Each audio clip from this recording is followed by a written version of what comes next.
Magandang gabi po sa inyo lahat. Narito na naman po ako para abalahin kayo. Welcome po sa ating channel. Raimundo Guno po. Hindi na po pang ulam ngayon ang ating lulutuin. Parang nakakaumay din naman pagka palaging pang ulam. Pagkatapos ay puro matataba. Sa bagay ang ating pong lulutuin ngayon ay mataba din. Pero ito po ay panghimagas. Ito ay ang tinatawag na kalamay hati. Nung una po ang sabi ko, bakit baga kalamay hati ang tawag doon?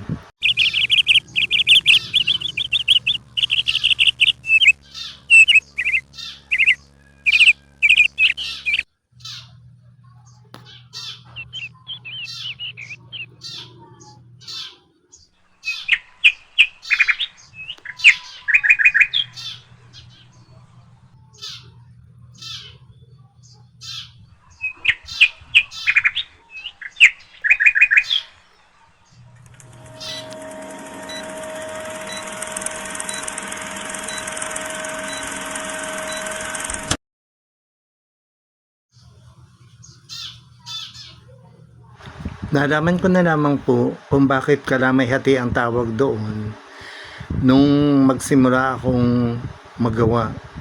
Nung magsimula akong magprepara ng mga gagamiting sangkap para sa lulutuin kong kalamay. Yun pala po ay hati ang sangkap. 4 lamang po ang gagamitin nating sangkap at lahat po yun ay hating kapatid. Maliban po doon sa asin na 1 kutsarita lamang, lahat po ang ating mga sangkap ay doble. Ibig sabihin, lagi pong magkahati. 2 pong cups na coconut milk, 2 cups na powdered glutinous rice, at 2 cups na sugar. Yun nga lamang, hindi ko po sinunod yung 2 cups na sugar. Aba, ay tunay na napakatamis po kung ang gagamitin natin ay 2 cups. Ay siya, ay pagka nakagayon na itunay na tiyak na ang akin ng sugar ay taas na magaling. Kaya binawasan ko ho yun. Ang ginawa ko ay 1.5 cup na sugar na lamang ang aking ilalagay. Pari po at sinindihan ko na agad ang kalan para masimulan agad natin ang pagluluto ng ating kalamay hati. Hihintayin na lamang po natin na ring magbulakan. Pero lalagyan na po natin rin ng 1 kutsaritang asin para hindi na natin makalimutan. Ari pong hinihintay nating magbulakan ay ari na po ang 2 cups na coconut milk.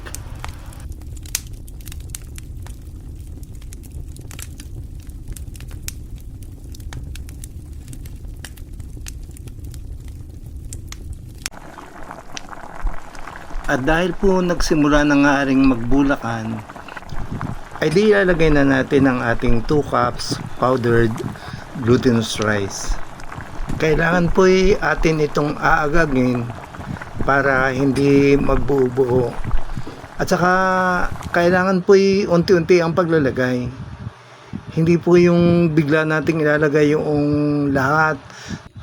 Dahil pagka po bigla nating inilagay lahat yun, ay mahirap po yung tunawin. Danay-danay po ang ating paglalagay, sabi ng matatanda din sa amin, dahil pagka po biglaan ay di magbubuo-buo ang harina. At saka kailangan po'y patuloy nating hahaluin dahil baka kumapit sa kawali. Unti-unti na din po nating ilalagay ang ating 2 cups of sugar. at patuloy pa rin po ang ating walang tigil na paghahalo. Kaya naman po naka-permis iyang gayaan ay dahil siyempre nagkukudak pa po ako. So tuloy-tuloy lamang ang ating paghahalo hanggang sa matunaw ang sugar at ang ating glutinous powder.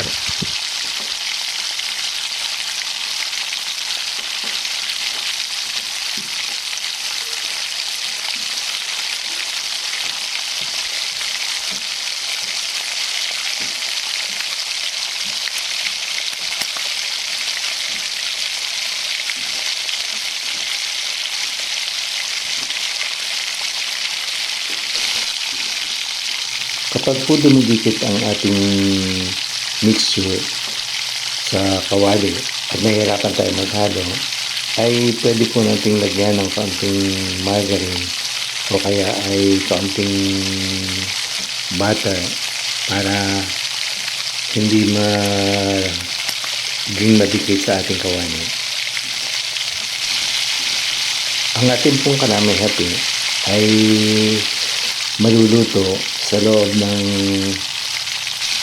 40 to 50 minutes.